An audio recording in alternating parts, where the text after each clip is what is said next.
Hey everyone, I'm just giving out a brief overview that how firecracker gives the entire ecosystem to create a micro VM. So what happens is whenever VM gets created, host will send the create request. Now there is API socket which will be presented to the my firecracker VM. And what does API socket send is the main thing, because API socket has been created by the firecracker itself, so it has respectively many things. For example, let's talk about API sock, which will launch firecracker with its control socket.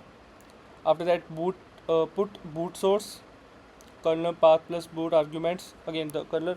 Now there are two things there, overlay fs, that as you know that there are two layers that we can create.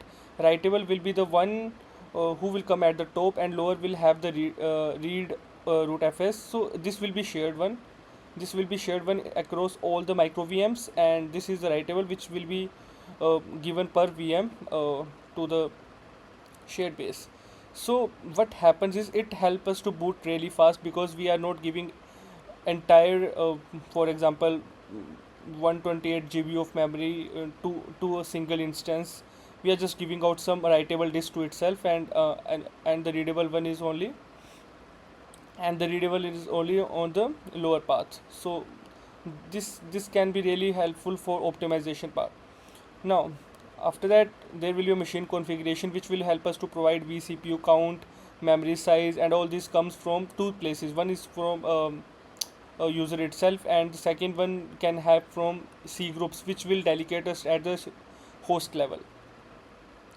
Another is put vsock. Now that is really important, because this will provide the control channel. And next one is put entropy. This is RNG seed, again needed for the nested virtualization.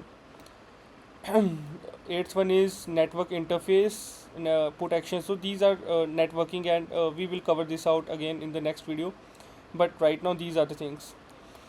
Now firecracker VM, what happens is whenever API so gets called out from the host to the firecracker VM, then firecracker VM knows, hey, there is request coming out, so it will send the request to create vsock device to the guest agent. Now guest agent is living out in the micro VM, that will create the micro VM itself, and the new guest agent will be just opening up the socket, and it will listen on the port 52. So what happens after that, now it will act as a guest agent, will act as a server. So now this particular agent will act as a server, and will give response back, okay, that hey, vsock has been ready and you can send your request now. So what happens is, now host will sends out the request. Now FC won't listen, host will be client and send the request and receives it. So what happens is FC only routes that request, and new place they will be talking with each other. This will be it won't go with another API vsock layer, so it will just talk with each other. And port 52 will be the server connection request, so they know vsock will only be listening to this particular port, and after that it sends the request. So what happens at the every moment, now here this is the listener part, now this is the new server, and this is our host which will provide the information and receive the response after that. So for example, if we are providing some particular pip install pytorch, then it will go through the request, and it will install it into its own micro VM.